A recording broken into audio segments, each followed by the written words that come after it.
Hey there, how are you doing?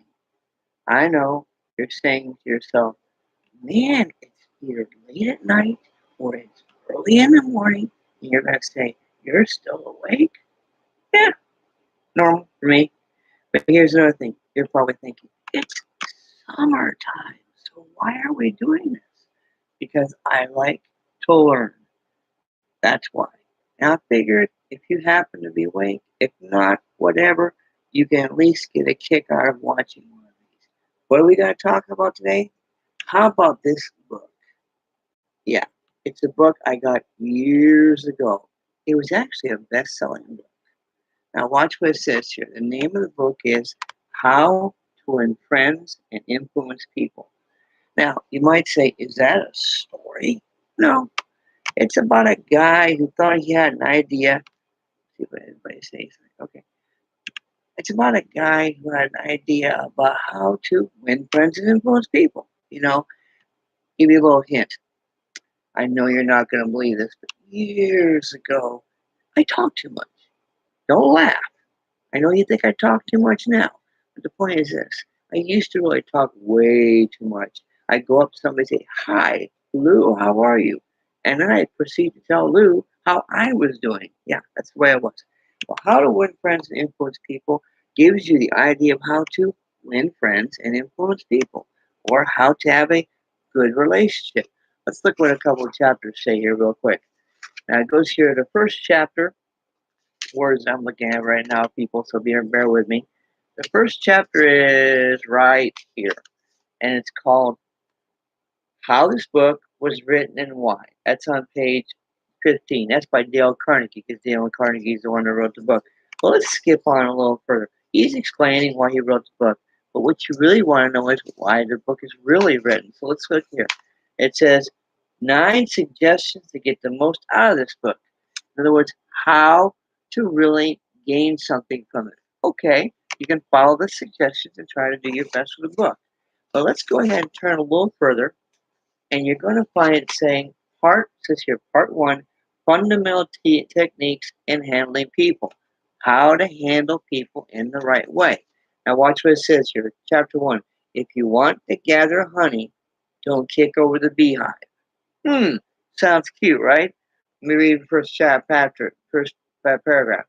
On May 7th, 1931, the most sensational manhunt in New York City had ever known had come to its climax.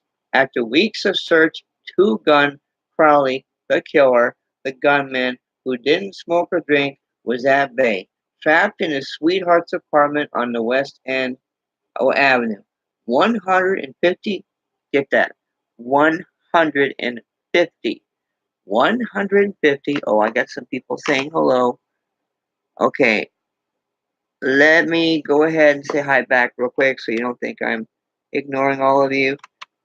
Hi, everyone. Okay, there we go. Hi, everyone. Okay, back to what I was saying. Okay, so we got 150 policemen and detectives laid siege to this top floor hideaway. They chopped holes in the roof. They tried to smoke out Crowley in order to get him out of there. They called him cop killer with tear gas. Then they mounted their machine guns on surrounding buildings. Machine guns were big in those days. And then they mounted their machine guns, okay, and for more than an hour, one of New York's fine residential areas reverberated with the crack of pistol fire and the rat-a-tat-tat of machine guns. You got to remember, 150 policemen were here. So what are we talking about here? We are being given a description of an event. That's what the man's doing when they're writing. He's giving a description of the event. And then he says here later on, the next paragraph, when Crowley was captured, Police Commissioner E.P. Maloney declared that the two-gun desperado was one of the most dangerous criminals ever encountered in the history of New York. He goes on, he goes on, he goes on. Now, then he goes next paragraph, next page, on page 4 of the book here. A short time before this, Crowley had been having a they call it necking. That's where they kiss a lot. Anyway, necking party. and with his girlfriend on a country road out in Long Island. So basically, they're giving you a background to what's happening here. They're giving you a background. Now, eventually, they get to the main point. I've had some interesting correspondence with Lewis Laws, who was warden of the New York's infamous Sing Sing prison for many years on the subject, and he declared that few of the criminals in Sing Sing regard themselves as bad men. They are just as human as you and I. So they rationalize, they explain. They trigger finger. What he's trying to do is trying to explain away or help you understand what is going on in this story, why people are the way they are. Now, I say that for this reason. This book is an informational book or a persuasive book. It's mainly about how to connect with people. How do you connect with people? By finding out something about them, learning who they are, all that stuff. The more you know about people, the more you can get to know about people, and the more you can interact with people. And you say, okay, so what? Why is this important? Whenever you're reading, whenever you're reading, your idea is to figure out what the author is talking about. Why is he talking this thing? What's so important? In this case, Dale Carnegie is trying to get across the fact that if you want to get to know people, you got to find out who they are. Now, you say, well, what if I'm reading a mystery book?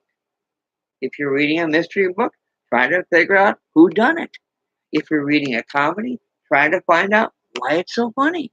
If you're reading a science fiction, try to find out why it's science fiction. The more you read, you're trying to figure out why. See?